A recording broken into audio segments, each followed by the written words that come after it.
Welkom bij Scheldermondig. Mijn naam is Jan Rubbens, presentator. En wij nodigen mensen uit in de studio voor passie. Voor kunst deze keer. En daarom is aangeschoven Rinje Venijn uit Watervliet. Nee, uit Nieuwvliet. Ja, doe maar Nieuwvliet. Nieuwvliet, hè? Sint-Tepier. Sint-Tepier. Nou, van harte welkom. Sint-Baverdijk, prachtige winkel daar. Waar ben je geboren en hoe ben je eigenlijk daartoe gekomen? Ja, dat is eigenlijk niet zo moeilijk. Ik moest zeg maar na mijn geboorte naar buiten stappen en ik sta in de winkel. Oftewel, ik ben dus geboren waar ik nu ook woon en waar nu ook onze winkel is. En wat had jouw vader daar? Mijn vader, die had daar voor mij de winkel. Dus ja, nu zo'n 27 jaar geleden inmiddels hebben wij de winkel overgenomen. Dus als ik snel reken, 1993 zo. Dat heb je heel snel gerekend. Ja, goed zo. Ja. En wat voor winkel had jouw vader daar? Wat voor in principe ongeveer dezelfde. Hij begon daar met sowieso oude spullen ook, zoals wij ook doen. Maar daar had hij ook souvenirs bij aan kranten en een benzinepomp en bestrijdingsmiddelen toen nog, vergif en nou ja, waar je geld mee kon verdienen. Ja, en zeker toen de toeristen kwamen. Ja. Winkel van Sinkel of zoiets? Ja, zo werd het wel genoemd. Hoor, ja, maar jij bent ook wel eens een keer uitgevlogen geweest? Jawel. En waar ben je toen terechtgekomen? In Nieuwdorp vooral dan toch. Ik heb Pabo gedaan. In Middelburg. Ja. Toen nog Middelburg, nu inmiddels zit dat in Vlissingen en HZ. En ik ben er voor de klas terechtgekomen. En dat was ook mijn grote wens en mijn ambitie. Dat wilde ik heel graag doen. Tot mijn 30ste had ik altijd gezegd. En dat is zo ongeveer ook gelukt. Ik was 29 en dan ben ik gestopt in het onderwijs. En waar heb je les gegeven? In Nieuwdorp op de Regenboogschool. Ook nog in Sluiskil trouwens. In Sluiskil ook, ja. En dus in 1993 ben je bij de winkel gaan wonen en je hebt hem ook overgenomen. Klopt, samen met Helene, mijn vrouw. Ja. Sint-Baverdijk, we gaan even kijken naar een filmpje. Kun je even toelichten wat jij bijzonder vindt aan je winkel? Ja, wij vinden het natuurlijk een prachtige winkel, omdat we twee dingen altijd hebben. Je moet spulletjes hebben voor de mensen die ze willen kopen, die het leuk vinden om bij ons rond te lopen. Maar veel belangrijker voor Helene en voor mij is dat wij spullen hebben die we zelf ook heel erg leuk vinden. En soms staan er spullen in die blijven misschien 3 jaar staan, omdat we het zelf gewoon heel erg leuke artikelen vinden. En niemand koopt het. Nou, so what? Ja. Geen probleem. Ik heb boeken gezien, ik heb een klok gezien, ik heb beeldjes gezien. Ja, het is heel divers. Dat is het ook. En met een vies woord noemen ze dat tegenwoordig concept store. Een winkel die van alles heeft. En wij hebben dus vooral oude spullen, maar ook tweedehands boeken. En ook kranten en speelgoed en nou, noem maar op, van alles. En wie zijn nou jouw klanten? Ja, in principe natuurlijk iedereen die binnenkomt kopen. Ja, maar kun je een beetje categorieën noemen? Nee, eigenlijk niet. Het toerisme in Nieuwvliet is heel belangrijk en vanzelfsprekend dus dat wij ook de meeste klanten hebben vanuit het toerisme. Van mensen die in Nieuwvliet of in wijde omgeving verblijven. Maar ja, ook mensen uit West-Vlaanderen die hier wonen, die weten onze winkel ook te vinden voor wat dan ook. Ja. Nou, we hebben het passie voor kunst genoemd. Kun jij kunst... Er zijn een aantal afbeeldingen van. Ja. Kun jij die toelichten?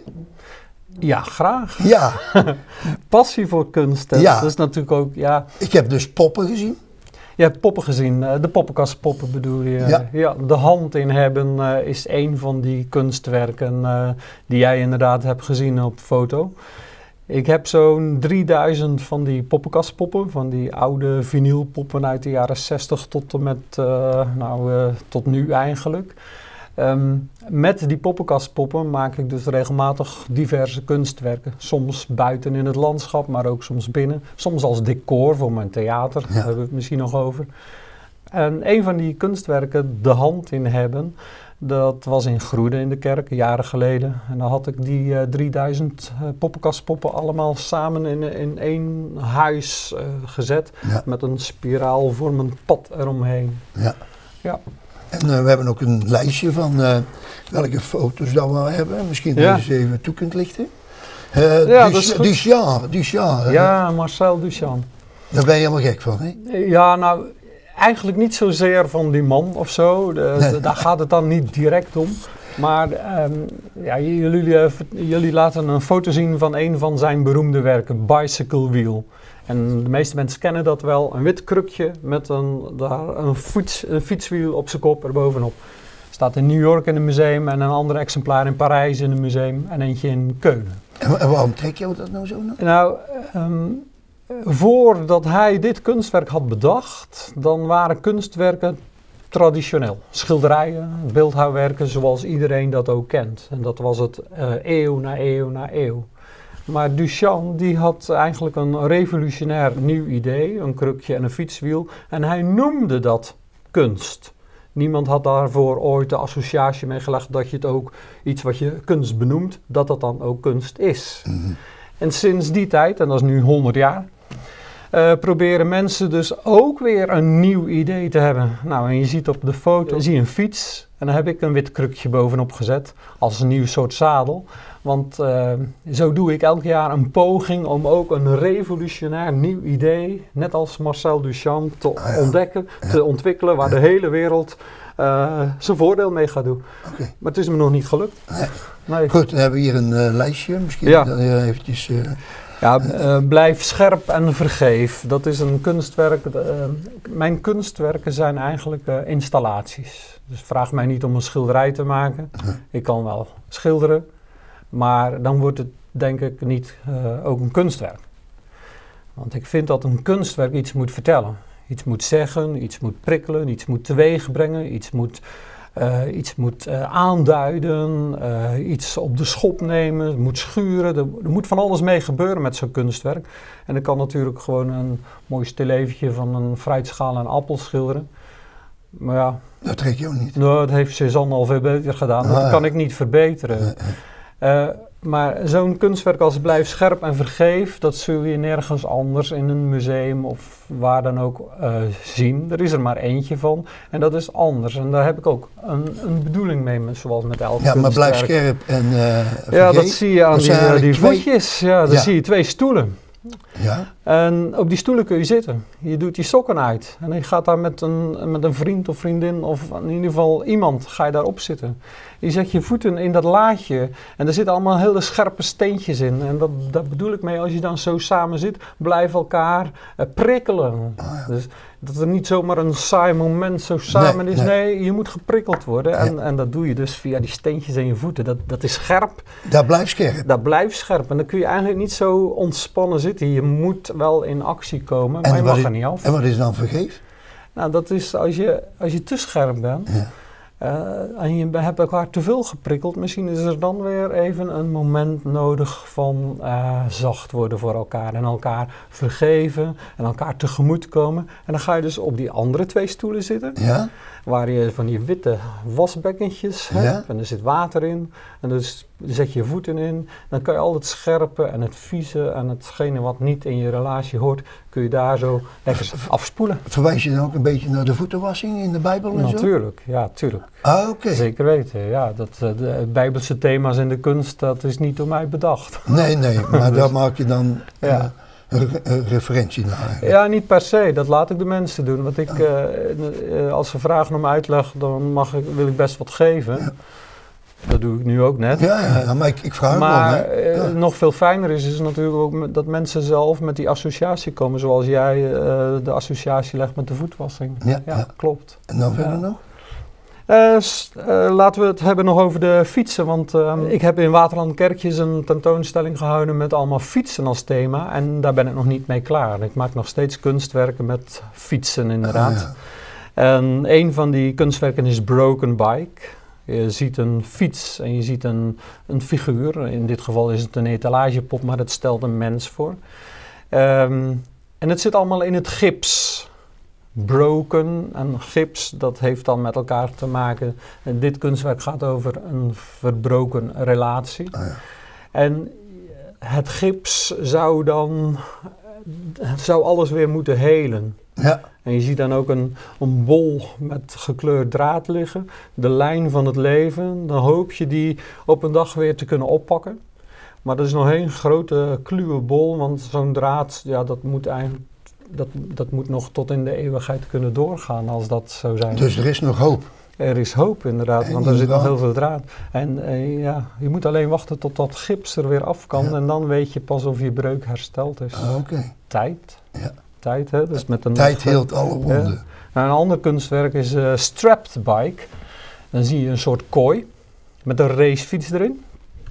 Een racefiets staat voor de snelheid van je leven.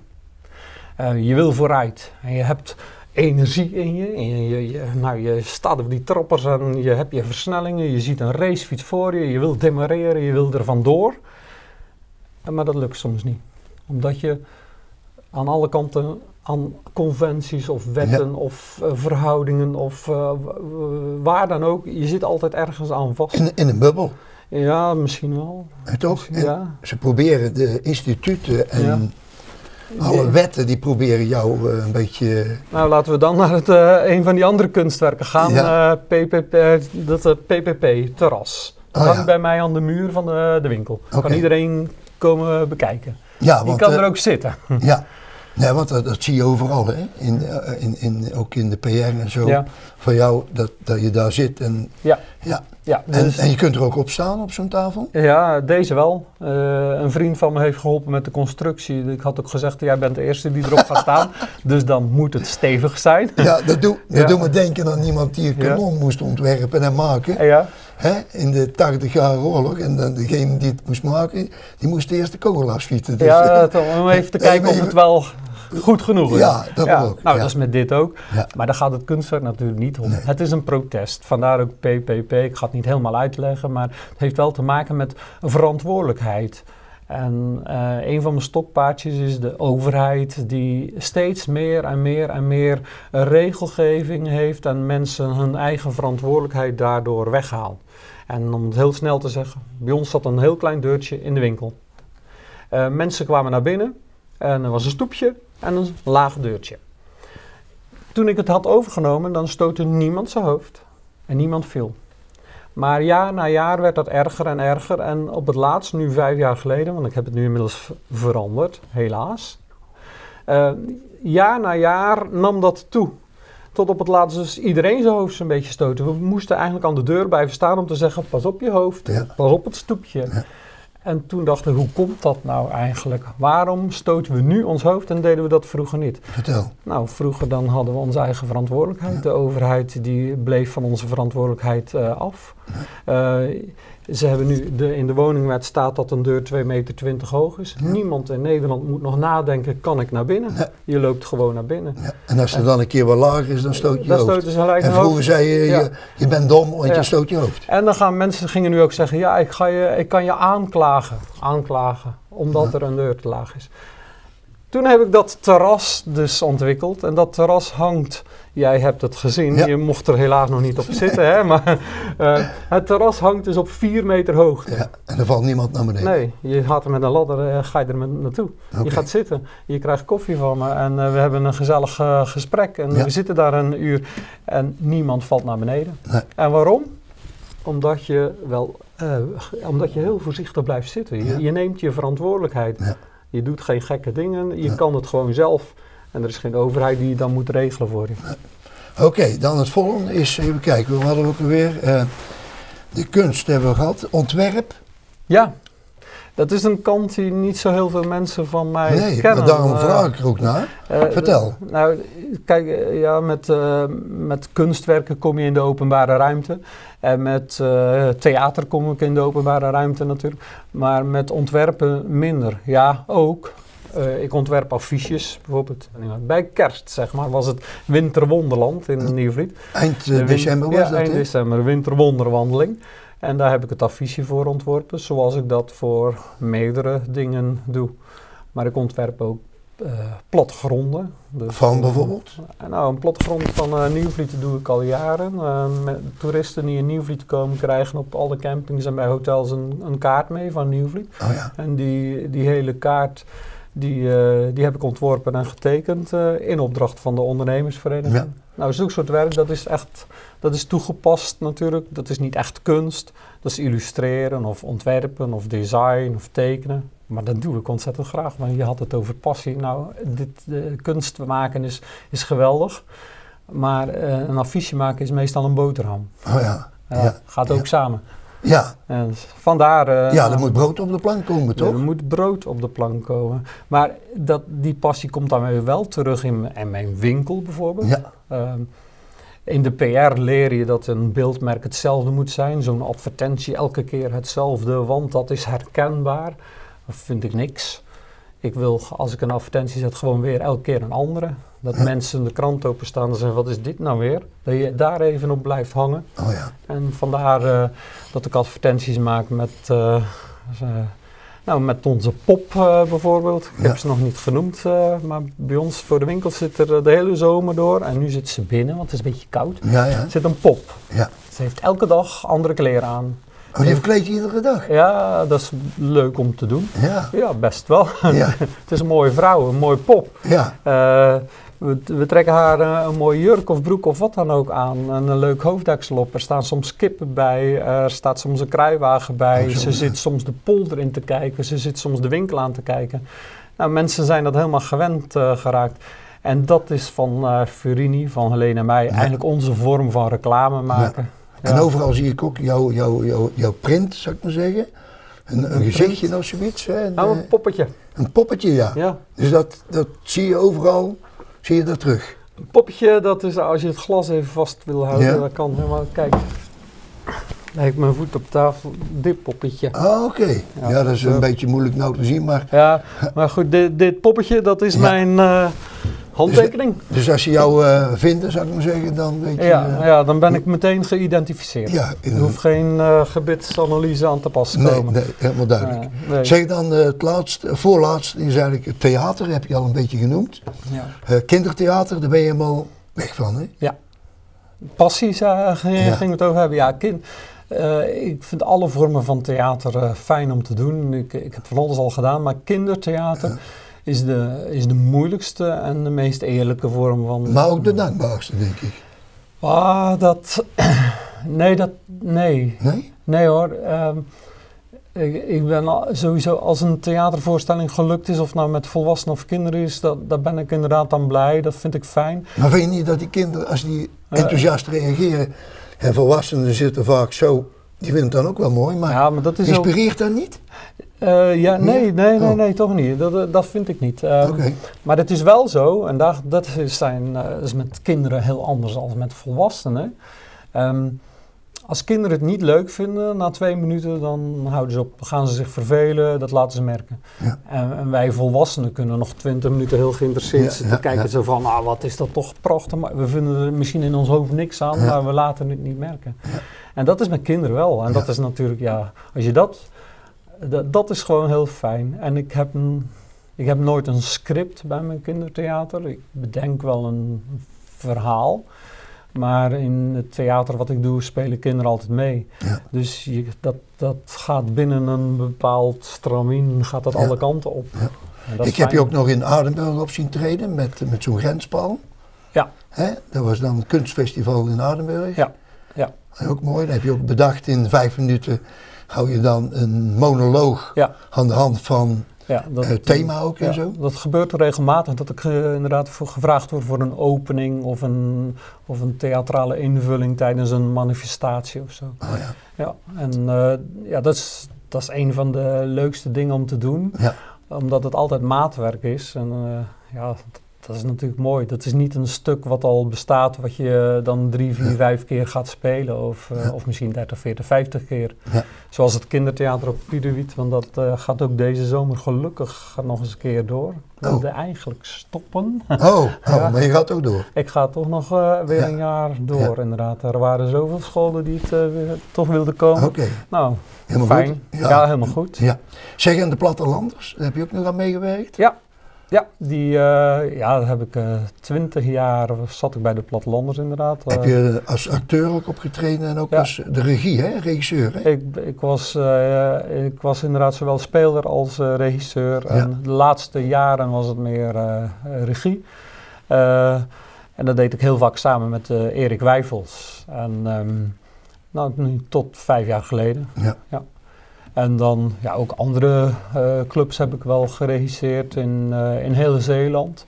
En hier in Zeeuws-Vlaanderen vooral de plattelanders dan. En ook 5 keer geloof ik, 4 keer, 5 keer, ik weet het niet eens. De Zoma musical, ook geweldig om te doen. Ja, leuk allemaal hè. Volgens mij heb je een leuk leven joh.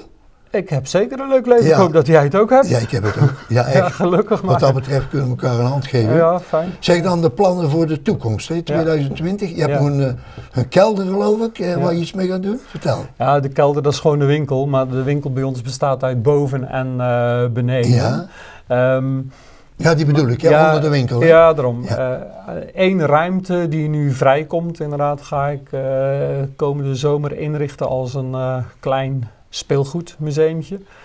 Want je hebt het over passie. En een van die passies van mij is inderdaad het verzamelen van grote, zware, ijzeren vrachtwagens en hijskranen uit 1930 tot 1970, zeg maar. Ja. En hoeveel heb je er ongeveer? Ik denk iets, ik tel ze eigenlijk niet, maar tussen de 100 en 130. Okay. Niet allemaal in even goede staat, maar dat maakt me niet zo heel veel uit.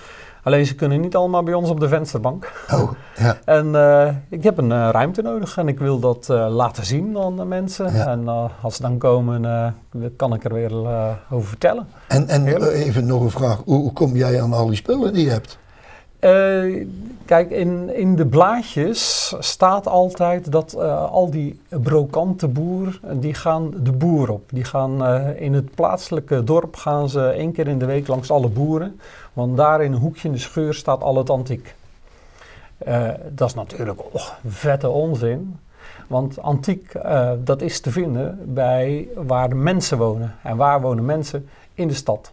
Oftewel, als ik spullen wil hebben, dan moet je echt niet op het platteland zijn. Je ziet zo'n boer al aankomen, dat zijn miljonairs met grote tractors. Die hebben niet zo'n oud stoeltje ook nog erbij staan, helemaal niet. Nee, je moet in de stad zijn. En, omdat in de stad kun je niet van deur tot deur gaan. En daarvoor hebben ze wat uitgevonden, namelijk antiekmarkten en zo. En daar ben ik heel vaak op te vinden. Zowel in Nederland als in het buitenland? Ja. Kijk, Nederland en België sowieso, dat is dichtbij, maar we rijden... Frankrijk? Ik ga wel Franse spullen inderdaad, maar ik reis zelf bijna niet naar Frankrijk, omdat mensen genoeg dat mee naar België nemen. Ik ga wel regelmatig naar Engeland, omdat het antiek in Engeland heel anders is dan op het continent. En dan heb je dus... divers aanbod, en dat is fijn. Ja. Goed, Rini, zijn we nog iets vergeten wat nog genoemd moet worden? Wat denk jij? Nee, ik denk dat we het hebben. Ik wil heel graag verder met wat ik doe. Concept store, want daar ben ik heel graag in de winkel. Ja. Ontwerpen, kunst maken, theater maken. En ik doe alles, alleen ik hoop wel dat het kunst, dat ik daar wat meer tijd voor heb. Ik ben nu nog driftig aan het verbouwen in de winkel, opknappen en zo, achterstallig onderhoud. En als dat dan als klaar is, dan hoop ik weer meer kunst te maken. Helemaal goed. Ja. Nou. Geweldig toch? Ja, dank je. Dan ga ik de kijkers bedanken voor het kijken. Dat is goed. Nou, beste mensen, leuk dat jullie allemaal gekeken hebben. Dit was weer een kunstonderwerp bij Scheldemondig. En wij wensen Rini succes en ook alleen. En bedankt voor de ontvangst nog in jouw winkel. Dankjewel. Geweldig. Nou, dankjewel. Dank je.